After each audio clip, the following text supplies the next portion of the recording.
Okay, so thank you everyone for joining us this morning. I'm Jo Tibbett. I'm a partner in the pensions team at Gowling, and I'm going to be chairing the session today. There's just a few housekeeping notes before we begin that I just wanted to mention. We're going to be recording today's session. It will be uploaded to our website and also circulated to you via email. So if there's any colleagues that you'd like to pass it on after, you're very welcome to do so. There's a Q&A function at the bottom of your screen. We really encourage questions. We want this to be as interactive as possible, and we will try to address as many questions as possible throughout the session. If we don't manage to answer all of them, we will do our best to come back to you separately with answers on any queries that you've raised. And finally, the session length, we've got it in the diary for an hour or so. We're aiming to finish slightly earlier than that, so hopefully you can go and enjoy your lunch in the sunshine outside, but roughly speaking, we're probably expected to be done by around 1:45. So in terms of what we're covering today, we're focusing on ED&I and pension schemes, and I think it's an area that most of us are becoming increasingly familiar with, but I still think it's an area where we could all do more. And something that I've never forgotten as a junior lawyer is when I went to a trustee meeting, this is several years ago now, I was asked by one of the trustees there if I was the bag carrier and note taker. And it might have been said in a bit of a tongue-in-cheek way, but it's really something that stuck with me, because I was actually there to deliver the advice. I'd prepared the advice, but there was an assumption that the partner I was with would be there to fulfill that role. And I think it's really heartening to see that the pensions industry has moved on a lot since then. And today, what we want to explore is what ED&I means in a pensions context and what trustee boards can and should be doing, particularly in light of the regulator's recent guidance in this area, which was issued at the end of March this year. We want to really focus on what the benefits are of having an integrated approach to ED&I for schemes, and most importantly, how having an approach like that can really lead to better outcomes for members, so benefiting not just the trustee board in terms of how it's operating, but members more generally. And to help me tackle this really interesting topic, I've got two great speakers that I would like to introduce, who are both playing their part in driving this area forwards. So firstly, you can see to the side of your screen, Nadeem Lada, who's a trustee director at Vidette. So Nadeem is a really experienced trustee, 20 years of advisory experience and focusing really on strategy planning and endgame implementation for schemes. Interestingly, he also was the founder of Diversity in Pensions, which was created back in 2019 with the aim of really promoting diversity in senior decision-making roles within the pensions industry and really focusing on how we get that dialogue going. So a really fantastic initiative. Our second guest speaker is Vivian Reeve. Vivian is a fantastic colleague of mine who is a senior lawyer in our employment and equalities team. So she advises on the whole employment life cycle, including investigations, complex grievances, and also has an extremely busy tribunal litigation practice. Vivian specialises in equalities law, and she's also the co-chair of Enable, which is our firm, so Gowling's Disability, Health, Wellbeing and Menopause Network. So some really fantastic guests who are going to share their practical experiences with you today. So I'm going to cover pensions and ED&I and having a bit of a look at where we are now, where the regulator is in its thinking. And then we're going to move to a Q&A discussion with Nadeem and Vivian, where we're going to answer some of the interesting questions that hopefully you've submitted to the Q&A function, and also some other discussions around what it actually really means in a pensions context. So ED&I, what do we actually mean? So TPR, in its guidance that it issued at the end of March 2023, included a definition of ED&I, which I've set out on the slide. And when I was reading this definition, I tried to pick out what I thought were the key terms in there, which I've highlighted in red on the slide. And I think the real emphasis here is that we all have something different to bring, and actually having a board that is made up of people with different experiences, skill sets, where everyone is heard, can really actually benefit the board as a whole and ultimately our scheme members. The regulator is focusing on making sure that people with protected characteristics are protected and treated in a fair way. And as some of you might be aware, protected characteristics are characteristics under the Equality Act 2010, which are protected from discrimination. So these include things such as age, disability, gender reassignment, marriage and civil partnership, pregnancy and maternity, race, religion and belief, sex and sexual orientation. As you can see by the last words highlighted red in that definition, the regulator is actually encouraging trustee boards to think a bit more widely than that. And it's looking at the PLSA actually definition that it adopted in its Simple Guide to Diversity and Inclusion back in 2020. So looking at the socio-economic background of individuals and also ensuring that you have a neurodiverse board. So really focusing on the skill set that individuals have as well, really to have that diversity of thought and experience. So I've included on the right a diagram, which I think is a really helpful illustration where even if we treat everyone equally, the outcome might not be fair or the same. And I think when I looked at this diagram, it really made me stop and think about how, whilst we might be treating people equally, in some cases you do need to go further and consider whether there's anything additional we actually need to do to create a level playing field. So I think when we're thinking about ED&I, that's something really important that we just need to bear in mind. So pensions and ED&I and the pensions regulator, what is the regulator's vision? So back in 2022, the regulator published its ED&I policy, and the regulator said that it wanted to build a workplace pension system that works for everyone. Its long-term aspiration is for governing bodies to represent today's society, to make inclusive decisions that deliver good and fair outcomes for all savers. And the ultimate goal being, as I've just said, that having a diverse pensions governing body made up of people with various life experiences, characteristics, backgrounds will lead to better decision making, with the ultimate aim of improving savers' outcomes.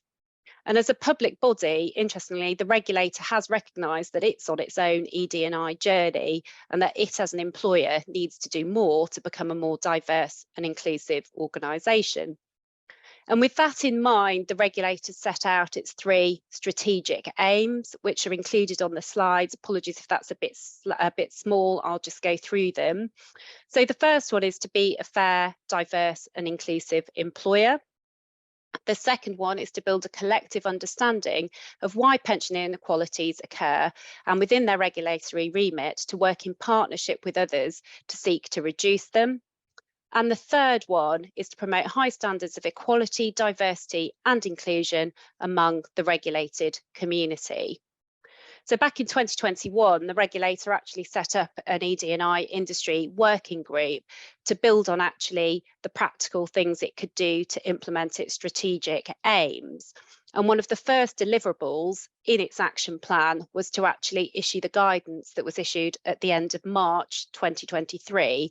And I'm going to have a really brief look at that now.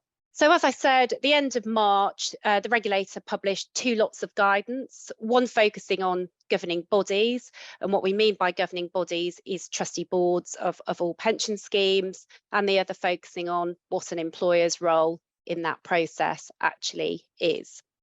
So I'm going to look at the employer guidance first. And this really focuses on ED&I, on trustee boards, and how employers can help that through recruitment processes and also ensuring that employees have sufficient time to carry out their roles as trustees. And the guidance covers a variety of issues, and I'm just going to give you some of the key highlights. So it covers the selection of trustees, and it really encourages employers to promote trusteeship as an opportunity to add value to personal and career development for employees. Obviously, the employer can only really influence and select employer-nominated directors, but I think there can still be a role in helping employees who might be putting themselves forward for the member-nominated role understand that that is a really valued role. It also makes the point that employers need to consider carefully their legal obligations under the Equality Act when they're doing any kind of recruitment selection process. That's really, really important. And I'll come on to look at the reasonable adjustments requirement that's outlined in a bit more detail in the governing bodies guidance. Third element is, well, actually join up with other ED&I initiatives that the employer's got in its own business. There's a lot of really fantastic initiatives going on within businesses, and I think that's something that can actually be used for trustee boards to help them fulfil their obligations as well. Are there any skills gaps? Think about any skills gaps that need to be filled and how you're going to do that.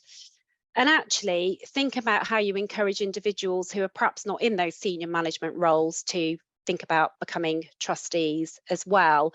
I know with our own pension scheme governance committee, there were quite a few senior people on it from different parts of the organisation. And one of the things we did was to encourage more junior members of staff to come on board. And actually that brought a really different perspective in terms of what they value, what's important to them, and how we communicate with that particular demographic. So it's just thinking a bit more broadly about what you want the board to look like.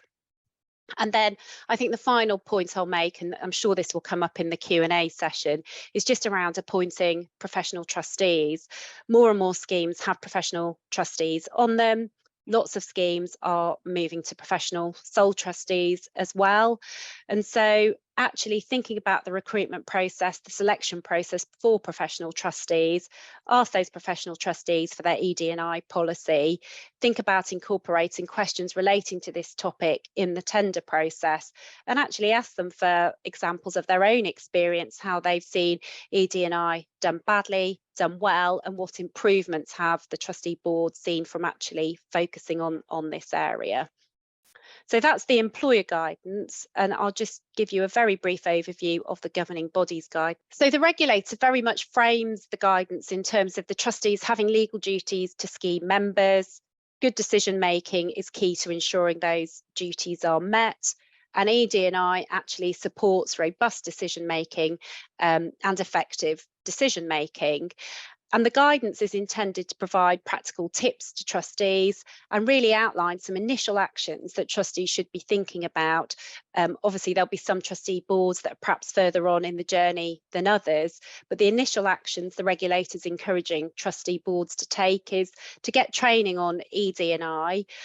This doesn't have to be expensive or complicated training, but speak to the sponsor about what they've got in place and what your trustee board might be able to use. Is there somebody in the HR team, for example, that could come and help trustees with this? And there's also various organisations out there, both within and outside the pensions industry, that provide ED&I training that the trustees would be able to access. Once you've had that training, think about developing an ED&I policy.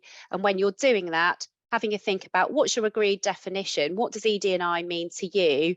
And off the back of that, what are your aims? What's realistic? What do you want to achieve by when? And then also thinking about, well, okay, we've got these objectives in place. How are we actually going to measure and ensure that they're working?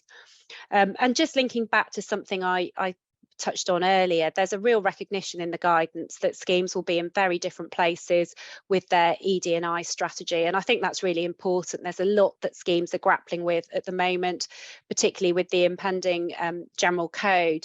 And so making sure that you're able to focus on the right areas for your scheme is important, but I think there's some really small steps all schemes can take to move themselves forward on the ED&I journey, if I can put it like that. And so finally, I just wanted to touch on some of the key points coming out of the guidance, and I'll do that now in turn, going through the boxes on the slide. So firstly, the role of the chair. The regulator is very, very clear, and I don't think it comes as a surprise that it's the role of the chair to really lead the ED&I progress and set the tone for discussions around inclusivity, and also to really embed ED&I in the culture of the board. And so selecting your chair, giving feedback to your chair will become really important in this area. I've already touched on this, but assessing progress against policies. Lots of trustee boards have lots of policies that they put in place, but the policy is only as effective as as well as it's working. You can't just have a fantastic policy and not test that it's working. And I think the regulators focusing on that, saying, well, how are you going to actually test the policy is working, agree objectives and goals at the start of the year, and have a regular method for reviewing that on an annual basis, and actually get feedback from the trustee board generally, your advisors, and also, if appropriate to do so, from members as well. Enhancing diversity. So going back to what I was saying about the regulator's guidance for employers in this area, having a think about the pool of people that you're asking to become employer nominated directors. Appreciate there's challenges with getting member nominated directors on board, but there's still ways that you can make the role attractive and make it easier for individuals to do the role. And I think having an open line of communication with the employer in relation to those issues and also on ED&I is really helpful, and that's something the regulator's encouraging. Fixed term appointments, I think, is a really interesting one. We typically see fixed term appointments for member nominated directors, and they will change after a period of time. I think quite often employer nominated directors will sometimes get put in place and aren't reviewed as often. I'm not saying that they necessarily need to change, but it can sometimes be a barrier to change if you have very long serving trustees on board and that isn't reviewed, just to make sure that really the right people, the right skill set is on the board to enable the trustee to do its job properly. Reasonable adjustments. This is a really interesting but a really important area, I think, and I'm not sure how often it's something that is actually thought about during the trustee recruitment process. So do you have any candidates who have disabilities or health conditions where adjustments need to be made? Do any individuals need extra time off work or off their day job to enable them to have time to read the meeting papers to prepare properly for trustee meetings? Can everyone attend meetings in person? And if they can, are there any issues with accessibility that need to be dealt with, assistance, etc.? And meeting papers, they're often produced in a paper or an online format. Is that sufficient for everyone? Are there any individuals who need them in a different format, for example? And so I just think it's something that I don't know how often we all think about that, but it's something that's really important. I know Vivian will have more to say on that. And finally, advisors. We'll cover this later again in Q&A, I'm sure, because Nadeem is very well versed in appointing advisors, running tender processes, etc. But TPR notes in the guidance that advisors and their selection has a really important role to play in board diversity, so in ED&I strategy, right through from the selection of advisors to how your advisors are delivering advice, and also what that advisory team looks like, what's the makeup of that particular team. So again, I think that's something that the regulator's encouraging trustee boards to think about. So that's all I was going to say in terms of the overview, in terms of ED&I, where we are now. So I'm now going to invite Vivian and Nadeem to come on screen, and we will start the Q&A session. Hi both, how are you? Good, thank you. Excellent. So first of all, just sort of as a general question, and it'd just be really interesting to get your take given the different roles you both do. So I just want each of you to comment really on what ED&I means to you. So Vivian, I don't know if you want to go first, and then sure. For that, great. I think essentially what it means is that the people who are making decisions, so those people on the board, have a real understanding of the needs of the people that their decisions affect. So better representation of people, better diversity of thought means amongst those trustees means that they're more likely to have understanding, a better insight, and be better able to make the right decisions that really make the best outcomes for the people they're representing. Thank you. Yeah, for me, I think it's partly about people, but partly about culture as well. So, having the ideas there and in people's minds is one thing, but how do you kind of then adjust the culture so that everyone's heard and it doesn't feel hierarchical, that dominance is controlled, so that actually the diversity already exists typically across employers, trustee boards in particular, and advisors, that can all be heard rather than kind of stifled. So I think that really captures it for me. Yeah, no, that's great. Thank you both. And so I guess there's various aspects to ED&I in a pensions context. There's looking at the sort of the trustee board makeup, but then also looking at what it means to members, and we've touched on the importance of advisors in this as well. So just turning to the trustee board, and I guess perhaps one for you, Nadeem, why should trustees be interested in ED&I, and what are the benefits for trustees with so many other important issues on the agenda, the increased regulatory burden that you're all dealing with on a day-to-day basis? Yeah, I mean, well, it comes down to outcomes, and I think there's tons of research out there that demonstrates that with different voices and different ideas, that you tend to get more diverse thinking, and therefore you can land on a more optimal outcome. So if you want to boil it down to purely outcomes, I think that's pretty clear. But it's interesting, you talked about appointments and running advisor selection processes. And it's really interesting that you find that when you do go through those processes, the kind of terminology that's used during the decision making is around fresh ideas or a different type of energy. That kind of freshness really kind of comes into the selection process, and the reason is because people can kind of see that there are new things that have not been thought about being brought to the table. Obviously, you then have to make sure that those advisors can continue with that freshness and that energy. But I think that really just encapsulates and almost proves that people do care about this. People do want to hear different things, but they need to be exposed to it in the first place to recognise that.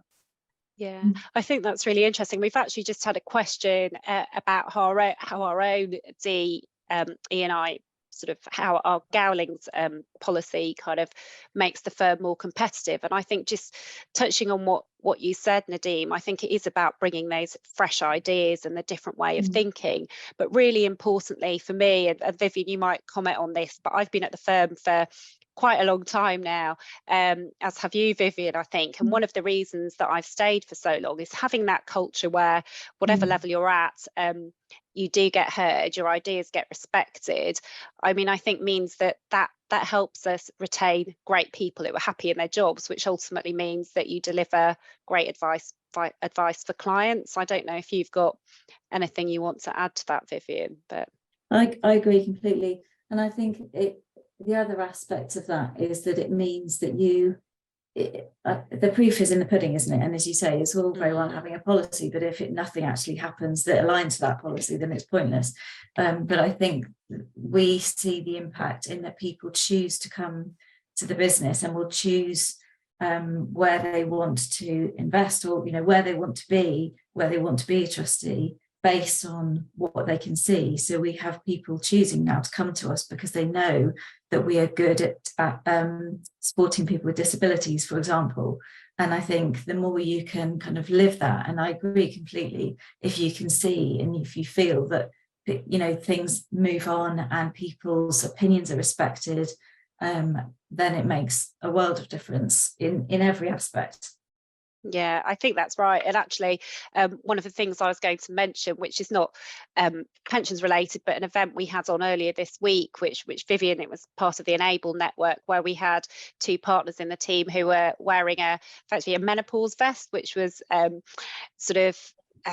almost imitating symptoms of the menopause, so the men could understand what it was like for women who might be going through that. And actually I had a meeting with an employee network yesterday, and it was fantastic, the feedback on that, which means that actually being a caring employer, I think, means that you just get you're in a better place and with your employees, and they're actually really engaged and supported.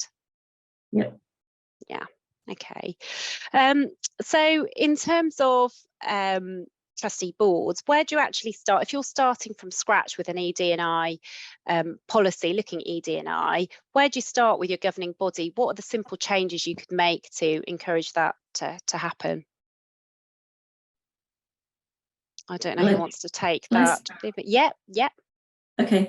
So I think there's no one size fits all, because the dynamics and the schemes will be different sizes, I think, and I'm sure Nadine will have a very experienced view of it. But I think as you talked us through the pension regulator strategy, I think that the sort of starting points that I've gleaned from research and thinking about it is to start with kind of just an informal audit. So where are you at with your trustee board? How diverse is it? And where are the gaps? So what does it look like in terms of age, gender, race? What's the overall kind of mix that you've got so far?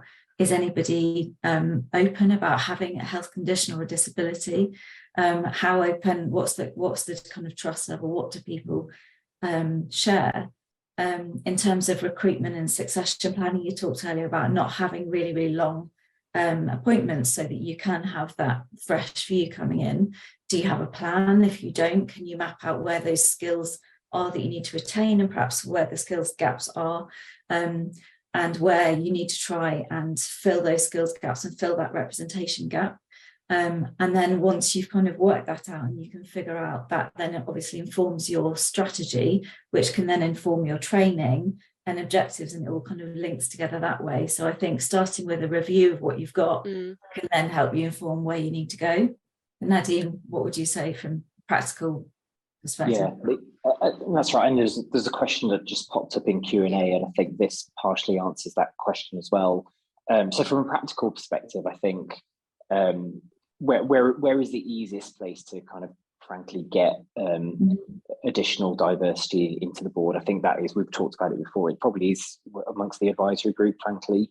Then it's probably the employer nominated trustees, and then the hardest of all is probably the member nominated trustees, particularly within DB schemes.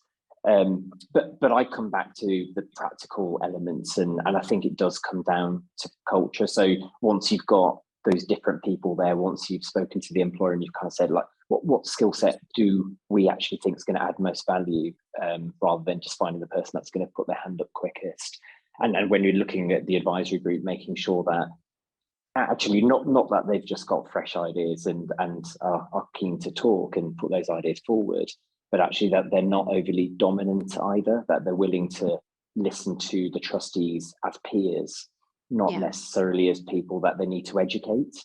And I think you see that a huge amount actually, where clearly advisors know a hell of a lot, right? But actually the way that they approach those meetings, those conversations in those rooms do need to start becoming more like peer-to-peer conversations, so that actually that culture of flatness, that culture of kind of no fear in a sense can kind of penetrate, and I think that will naturally just bring out those ideas. So someone in the question, someone in the Q&A asked about how do you do that with small schemes, and I think it's exactly the same.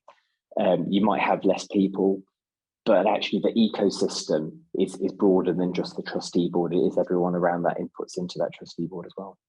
Yeah, no, that's really helpful, Nadine. Thank you. And I guess just linking back to what you were saying around advisors and their role in all of this, I guess just turning to the chair's role, and I'm sure there's lots of schemes where you chair where you might be in a sole trustee position, but also other trustee boards where you're the chair, you're the professional, have a lot of knowledge, and you might have more lay trustees who perhaps are new to the whole pension scheme trustee experience. How important is the role of the chair, and how do you ensure that from an ED&I perspective you're bringing people along and getting their voices heard? Yeah, massively. I mean, look, people are more open when there's a sense of humility across the chair and come back to the advisors as well. And so I think the chair's role is probably threefold, actually. The chair needs to, first of all, really understand the individuals, because there's a lot of hidden diversity, hidden experiences, hidden knowledge across what might seemingly be very similar people from the same organization.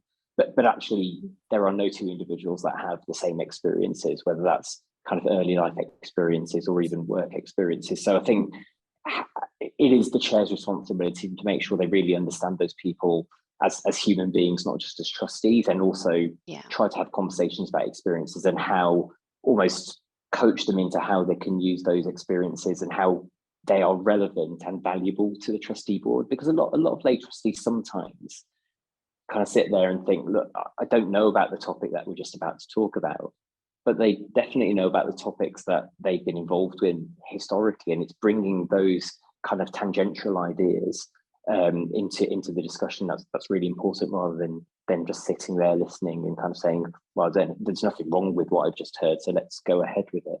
So I think that's the first role, kind of really understanding the people. And then I mentioned humility before, and I think you do have to sit there with humility, and that's not just going around the table kind of saying, has anyone got something to input? I think it is really making people feel that they are valuable, and you can only do that by almost kind of showing some level of vulnerability and some level of kind of peer collaboration in the room, I think. Yeah, no, thank you, Nadeem. That's great. And I guess the next question is the interesting one, and Vivian, you might have something to say on this. So, with the need to look at ED&I on trustee boards, how do we balance diversity of skill set knowledge with ensuring the makeup of the trustee board is diverse and inclusive in terms of being representative of people with protected characteristics? So it's looking at the sort of equality, looking at it through that lens, but looking at it through the slightly wider and important lens of making sure you've got the right skill set as well on the board. I think, as you say, the knowledge and the skill set and the technicality is critical, but I think doing that kind of informal audit of skill set to work out where are the gaps in knowledge can help then strengthen the board, so they kind of go together. And so if the trustee board is more diverse and representative, then that can help strengthen what's already there. But you've got to have that technical knowledge as well.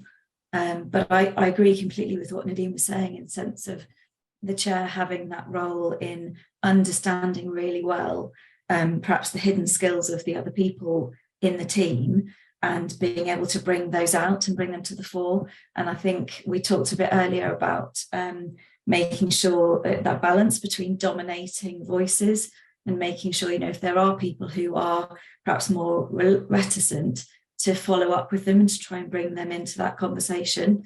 And so it's a kind of balance. I don't think either is supreme. You've got to have those technical skills, obviously, but I think in doing both, you're enhancing both, if you know what I mean.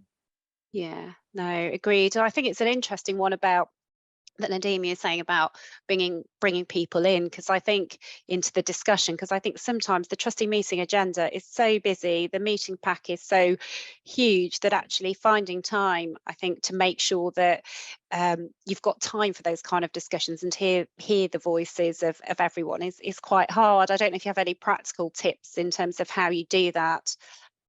Yeah, I think in the same way that kind of chairs and advisors tend to work in between meetings to kind of almost kind of co-create a solution, hopefully, if that should be the absolute minimum. I think we've got to bring other trustees into that process as well, where they're willing and engaged to kind of help that creation of the solution, so that when they get to the trustee meeting, they're actually armed with the knowledge and the confidence to input and evolve. I think that is really, really, really helpful. And I've seen lay trustees who are absolutely fantastic, very knowledgeable, very experienced people, go from being silent observers to being, very energetic and very informed and inputting and changing the direction of what we end up doing, because, again, unlocking stuff before meetings and getting their input before meetings kind of helps them feel like they're actually part of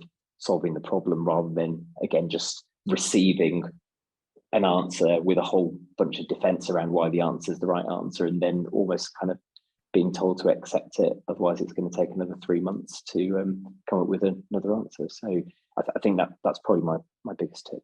Yeah, and I think that's a great tip, actually. And going back to what the regulator's guidance is saying on, working out what ED&I means to your trustee board and how you measure it, that's just one example of how you measure success, in a way, isn't it? That introducing something quite simple between meetings, and then having that person who was perhaps actually not keen to contribute to the discussion suddenly being very engaged and actually changing the direction of what the trustee might be doing, is a real measure of success, I think. So that's really helpful.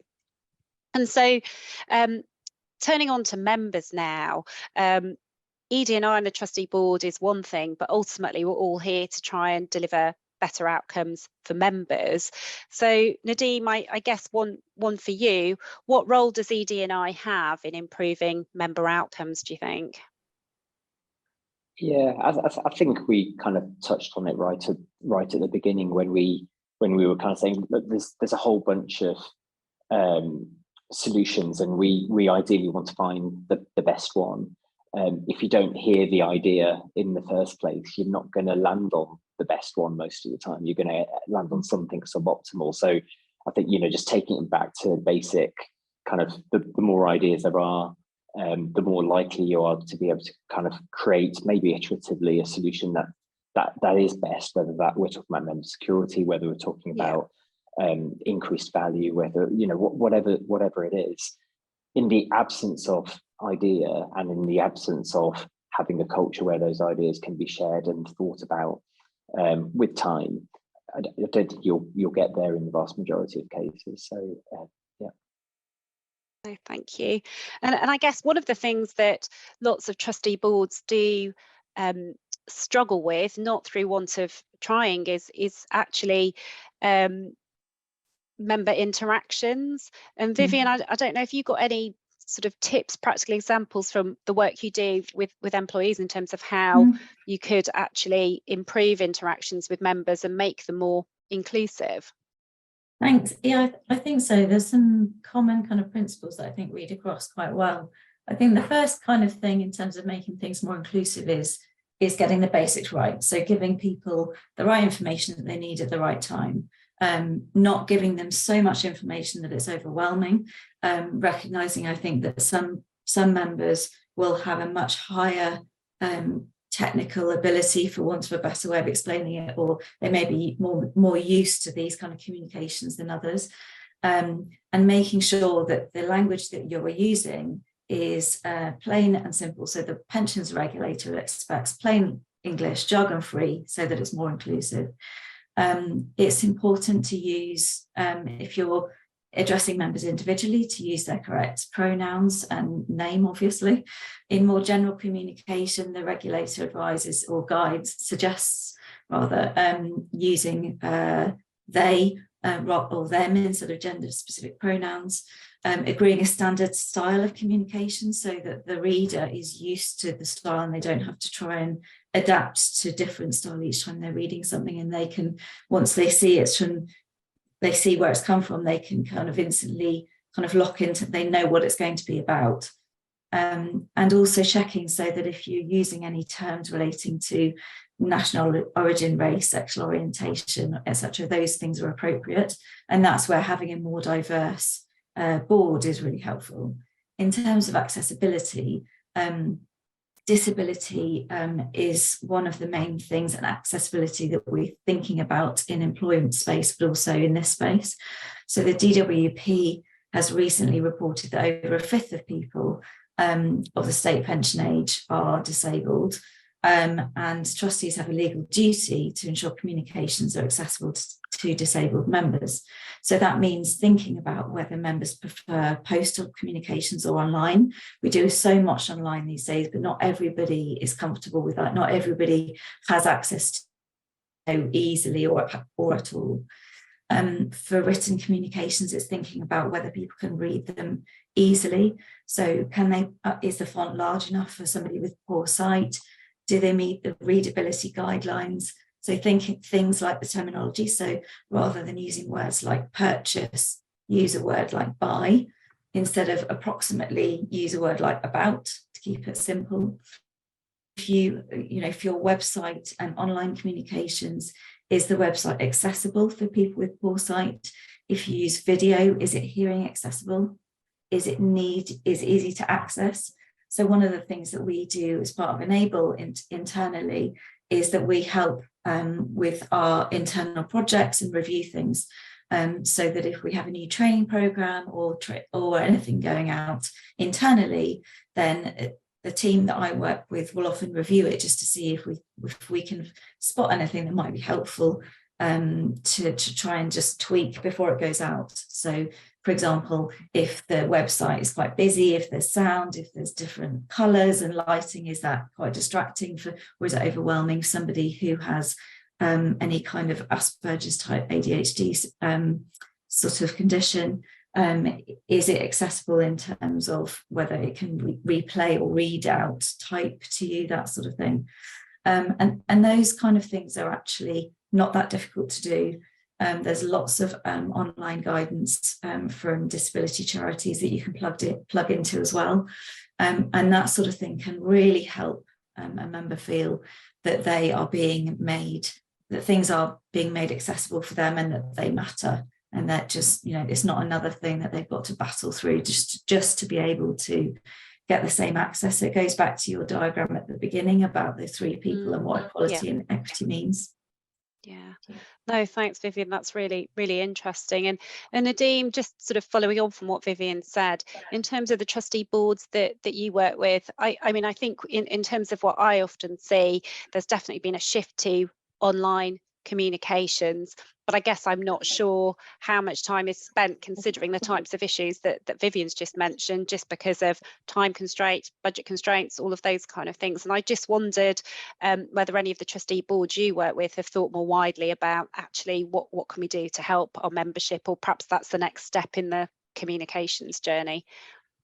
Yeah, I think communication. I think the big step up that I've seen in particular over the last kind of 36 months has been to stop thinking about communications as an afterthought. So especially when we're doing a whole bunch of complicated stuff, taking members through the journey, through the different decisions that they might need to make, or just being informed, has really taken, and rightly so, a much higher kind of priority. And we are absolutely seeing a shift from, and a recognition that actually simple communications, which are the most effective communications, aren't simple from when you're curating them. Actually, it needs to be really, really well thought through, really well planned, and everything kind of needs signposting. So, you talked about the same tone of voice, but actually kind of signposting 7 communications so they all link in with each other, so people understand kind of what's going on. Think risk transfer, think GMP equalisation, and all the other bits and bobs that are kind of going on in the DB world at the moment. So we're absolutely seeing a big shift in that. Whereas arguably, I'd say that more communications than not historically were just transactional. There's a whole bunch of stuff that we have to say. Let's just make sure we say it. And it was probably, frankly, being written by the wrong people. It wasn't really being written with an audience in mind. It was being written with an author in mind, and we know it's clear and obvious when you say it like that, that's not the right way to approach communications if you're actually trying to get good communication. So yeah, absolutely, definitely seeing more time spent on it, and a high priority in making sure that what is going out is actually helpful, rather than just kind of saying what you need to say, and probably be left unread and therefore misunderstood. Yeah, no, thank you. That's really, really helpful. And just, I'm conscious it's 1:15 now. We've probably got 5 more minutes or so to take a couple more questions. And just going back to what we were discussing before, Nadeem, around advisors, and Vivian and I can talk a little bit about the questions we get asked if we're going through a tender process and what we're seeing. But when you're looking at advisors from an ED&I perspective, what kind of things do you as a trustee consider or look for in your advisors? What should trustees be thinking about in tender processes in terms of ED&I, do you think? Yeah, I think by the time you've kind of got down to the shortlist and the interview panel, at that point there, you've probably already got comfortable that the firms or the individuals that you have on that shortlist are capable. So it's actually all that piece around credibility and ability to actually get stuff done is guaranteed, and usually you've probably done that at long list as well. So it's quite interesting, because I was having another conversation yesterday around whether trusteeship is going to, with consolidation there, whether it's going to start becoming even more kind of B2B in terms of firm to firm type relationships, rather than trustee to firm relationships. And my answer was, it's probably always been and will be trustee to advisor relationships, because actually the key individuals that are being put forward by those firms actually make or break the success there, I think. And I think what trustee boards need to be braver about, and actually what advisory firms need to be braver about, is knowing what they really do want and the mix of people they want when a team's being put forward. But then honestly, I think advisors need to get braver at putting different talent forward as well, because it's very, very, very easy to play the safeguard and kind of say, well, we've got someone that's been doing this stuff for 30 years and they specialize in this area, and it's just a high probability of success, isn't it? I think my message today is it's not a high probability of success. Actually, you're probably reducing your chances of success if you just go safe, or what you perceive as being safe. So I think there's work to be done on both sides, but we're seeing the evolution now. And I think we're more aware as trustees of trying to bring people in, not firms in, but people in that actually add different dimensions to the advice that we're getting and the conversations that we're having. Yeah, I think that's right. And I mean, I don't know, Vivian, if you've been involved with tender processes in terms of the questions that we get asked, but certainly I would say in the last couple of years, ED&I has got much higher on clients' agendas, and actually it's being able to stand behind that. You're not just saying, you're actually able to demonstrate, you know, what you're doing as a firm and why that's of a benefit to the clients, why we can bring something different. And I think we have got a question in the Q&A function about what we as a firm are actually doing, and I just wondered if it was worth giving a minute on that, Vivian, if you wouldn't mind. Thank you. Yeah, of course. I agree with you. All of the tenders that I've been involved with the last couple of years, ED&I has been a lot more of a priority. And exactly as you say, it's not just a kind of 5% box ticking exercise. It's a genuine drive and a genuine need to be able to explain what we're doing, and also to be able to present on it as well. And so in terms of our firm's strategy, we have different networks for gender and for LG. I can't even get my words out. LGBT. Yeah. Thank you very much. Health and disability, and open house, and ethnicity as well. And I think the two that we've been doing a lot of work on gender in terms of improving representation in senior management and partnership, which obviously you know about. But also I think the two things that I've been most aware of in the last couple of years are doing a lot more work on ethnicity and better representation across the business, and also support following the appalling George Floyd situation in America, and also, of course, the ongoing situation in the UK, and the need to improve diversity here. But also that what I'm mostly involved with in terms of our Network Enable and the work we do internally in improving education. So we run events in terms of getting everybody to understand what disability is and what it can look like and how it impacts people at work. Kindly mentioned earlier, we've been focusing on the menopause a lot lately because it is such a hot topic, and thankfully I think people are realizing that because it affects 52% of the population directly and everybody else frankly indirectly, and women of menopausal age are the fastest growing demographic in the workplace and will continue to be for the next however many years. It's understanding the impact of the menopause on women at work is not just a nice fluffy thing, it's actually essential. And so those are the things that we've been working on. And I think in terms of what we're becoming known for, health and accommodation and being accessible and welcoming, and frankly, as we should be, towards people with health conditions is one of them. I think we know now that people come to us because they know that people with, if they have a disability or they have specific needs, then they'll have a much more positive reception with us, and that makes me really proud, because we have huge amounts still left to do. I think we all do in professional services. The rates of understanding, within any business, how many people have a health condition or disability are really low, because we know for a fact that in the society as in general, the disability rates are fairly high. And then when you do questionnaires within professional services, at least, kind of declaration is the wrong word, because you shouldn't have to declare a disability, but the amount of people who will share the fact that they have a health condition is really low. And there are lots of reasons why, in terms of trust and vulnerability.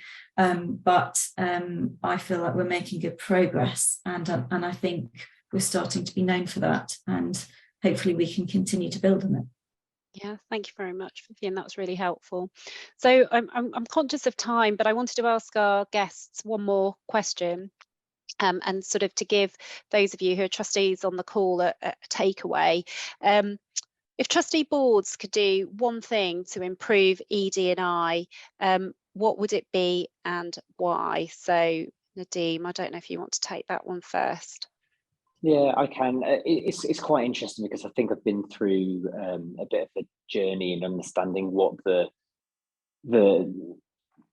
easiest thing, the quickest kind of win is there. And originally, clearly getting different people on board is what we're kind of talking about here. But I do think what I started off right at the beginning around kind of a flat culture, around kind of peer-to-peer conversations, around being, arming people with what they need, whether that's time or information to have a conversation, actually is the most inclusive thing we could do right now. And it doesn't require a big exercise. It is just a slight change in how we act. Yeah, no, thank you. Vivian? I agree with that completely. I think the thing that we can do is to just embrace it and see it as an opportunity, and just something actually that we need to do going forward. As you say, it's not just the more, if we're kind of burying our heads in the sand and just putting forward the people with 30 years experience, rather than a more diverse group of people who are better able potentially to understand the needs of the people that they are there for, then that's going to take things much further. And I think that's the way to see it, rather than a burden. Yeah, no, thank you very much. Well, thanks very much, both. I think it was a really interesting and thought-provoking discussion, and I hope our attendees have found it similarly interesting. And I think what it really shows is that there's some very small steps trustees can take to improve their approach to ED&I, and as Nadeem and Vivian said, without actually incurring a huge cost or changing the way they work significantly. And I think it's those sort of small steps that lead to bigger improvements. So thank you very much both for your contribution. Just to wrap up, just to note that once you log out of the session, there'll be a feedback form, and we'd be really, really grateful if you could take a minute or so just to fill in. I think there's 4 questions for you to answer. We'd really appreciate that. So in future sessions, we can cover any new topics you want, or improve how we're delivering the sessions. And then finally, our next session in the series is next Thursday, so the 27th at the same time. And that's going to be focusing on what was the single code, now the general code. We still don't have it. Don't know if we'll have it by then, but the intention is to give you a practical oversight in terms of what trustees should be doing once we do have it. So hopefully that will be a similarly interesting discussion. So thanks very much, everyone, and we hope to see you again soon.